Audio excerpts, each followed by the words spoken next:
رمضان کی عظمت اور فضیلت یہ ہے کہ فرض 70 فرض کے برابر ہو جاتا ہے اور نفل فرض کے برابر ہو جاتا ہے۔ اللہ جہنم کے دروازوں کو بند کر دیتا ہے، جنت کے دروازوں کو کھول دیتا ہے، عرش اس کا پہلے آسمان پہ آ جاتا ہے، شیطان سارے قید ہو جاتے ہیں، ساری کائنات، سمندر کی مچھلیاں اور زمین کی چیونٹیاں روزہ رکھنے والوں کے لیے دعا کرتی ہیں، جنت کو روزانہ روزے والوں کے لیے سجایا جاتا ہے اور اللہ اسے کہتا ہے میرے بندے آ رہے ہیں تجھ میں ہمیشہ رہنے کے لیے۔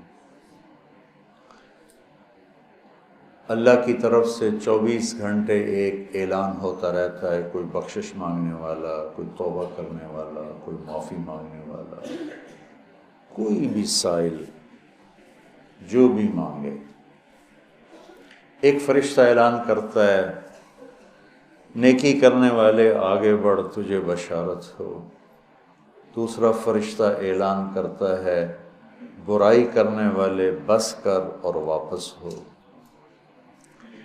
تو میرے نبی کا فرمان ہے کہ اگر لوگوں کو رمضان کی قیمت کا اندازہ ہو جائے تو یہ تمنا کرتے کہ سارا سال ہی رمضان ہو، رمضان میں جو مر جائے اس کی بخشش ہو جاتی، اس کا حساب نہیں ہوتا نا۔ تو کسی نے مجھ سے پوچھا بعد میں ہوتا ہے؟ میں نے کہا اللہ تعالیٰ کوئی ہماری طرح، اللہ تو رحیم و کریم ہے، ایک دفعہ چھوڑ دیا تو چھوڑ دیا، یہ تھوڑا ہونا آ جاؤ بھائی ضمانت کینسل ہو گئی ہے دوبارہ پا دے یہ تو دنیا کے دستور، جب اس نے ایک دفعہ کہا چاؤ۔ تو یہ بہت مبارک مہینہ ہے۔ پہلی تیاری کیا ہے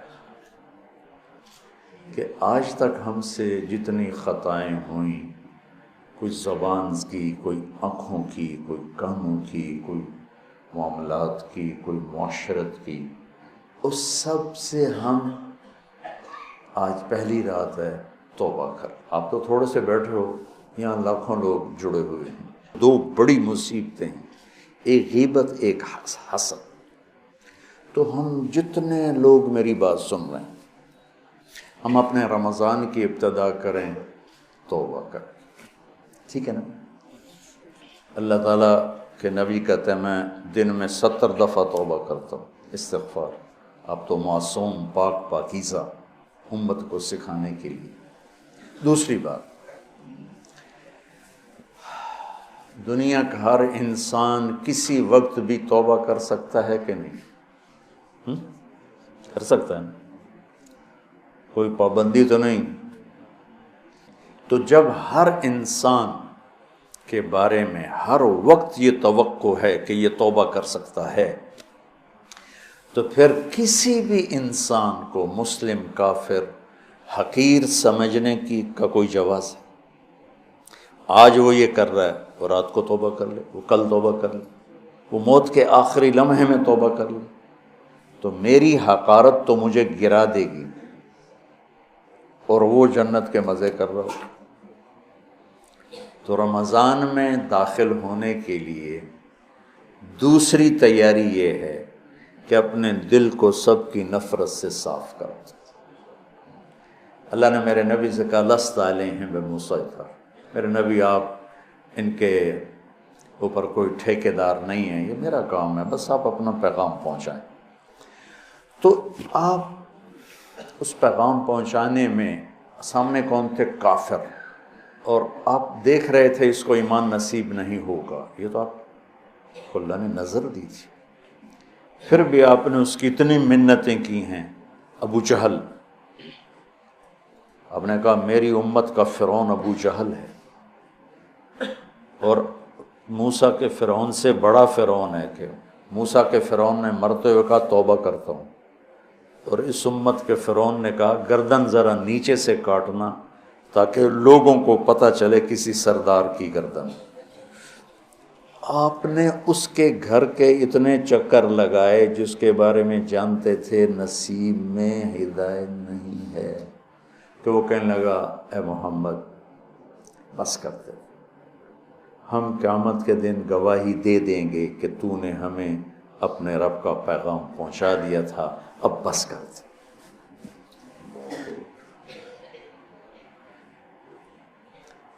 اب دیکھتے نہیں جو مریض لا علاج ہوتا ہے ڈاکٹر کہتے ہیں جب لے جائے، اس کا کوئی علاج نہیں، اس کو ہاسپٹل سے فارغ کر دیتے ہیں، گھر لے جائیں، کوئی علاج نہیں، اور میرے نبی دیکھ رہے ہیں اس کا کوئی علاج نہیں، پھر بھی اب اس کی محنت کرتے جا رہے ہیں، کرتے جا رہے ہیں، کرتے جا رہے ہیں۔ کاش ہم تھوڑا سیرت کو بھی پڑھتے۔ پھر مجھے خواجہ صاحب یاد آ جاتے ہیں، سکھری روش منصوری نو ہن ٹھپ رکھ کنز کدوری نو، ہادی نہ سمجھ ہدایہ کافی نہ سمجھ کفایہ، کفایہ کافیہ وزن شعر کی وجہ سے، ہادی نہ سمجھ ہدایہ کافی نہ سمجھ کفایہ، کر پرز شرع وقایہ ایو دل قرآن کتاب۔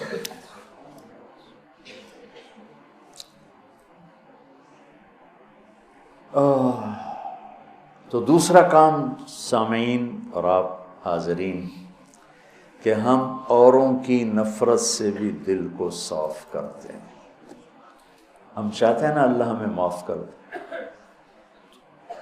تو ہم ہر ایک کے لیے یہی چاہیں کہ اللہ اس کو معاف کر دے۔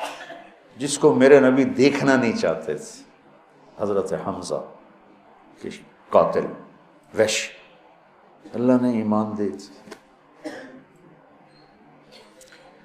اور بات لمبی ہو رہی لیکن یہ چونکہ ہمارے دل نفرتوں سے بھر چکے ہیں، اور بہت مبارک مہینہ ہے، اور المشاہین کی بخشش نہیں ہوتی پورے رمضان میں، جس کے دل میں نفرت ہو کسی کی اس کی بخشش نہیں ہوتی، اور اس کو ہم گناہ ہی نہیں سمجھتے۔ چند آدمیوں کے بارے میں آپ نے فرمایا تھا جہاں ملیں قتل کر دو، چاہے وہ بیت اللہ کے پردے کے اندر بھی۔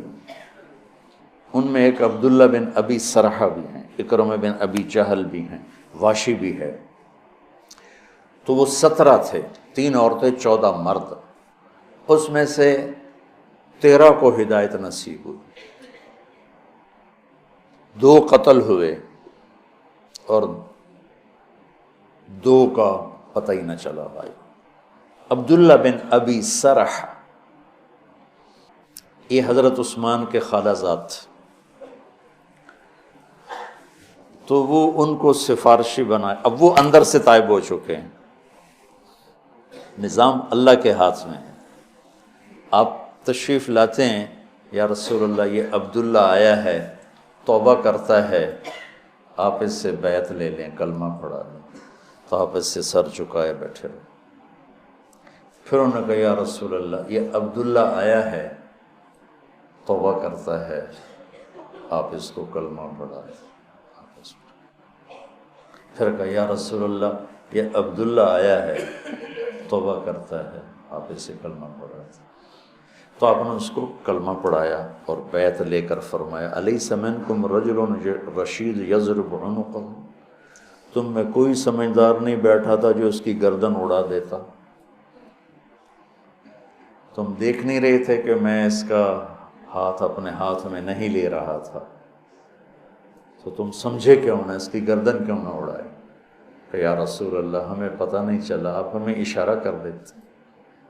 تو آپ نے فرمایا نبی خیانت نہیں کرتا ہے، نبی میں خیانت نہیں ہوتی کہ میں ادھر ہاتھ بڑھاؤں ادھر تمہیں اشارہ، یہ نبی کی شان سے پاک ہے۔ میں قربان جاؤں اس کی رحمت پر۔ اور موت کیسے آئی؟ کہ مصر کے گورنر بنائے گئے حضرت عمر کے زمانے میں، حضرت عثمان کے زمانے میں، فجر کی نماز پڑھا رہے تھے، نماز کے بعد ایک طرف سلام پھیرا السلام علیکم ورحمۃ اللہ، اور دوسری طرف پھیرنے سے پہلے ہی گر کے انتقال ہو گیا۔ انہوں نے کہا تو صحابی ہونا ہی کافی تھا، لیکن اگر موت کیسے؟ تو جب اللہ فیصلہ فرماتا ہے تو اللہ کے نبی 3 دفعہ رکے رہے، پھر آپ نے بیعت لی۔ تو لہٰذا میرے عزیزو، سامعین، حاضرین،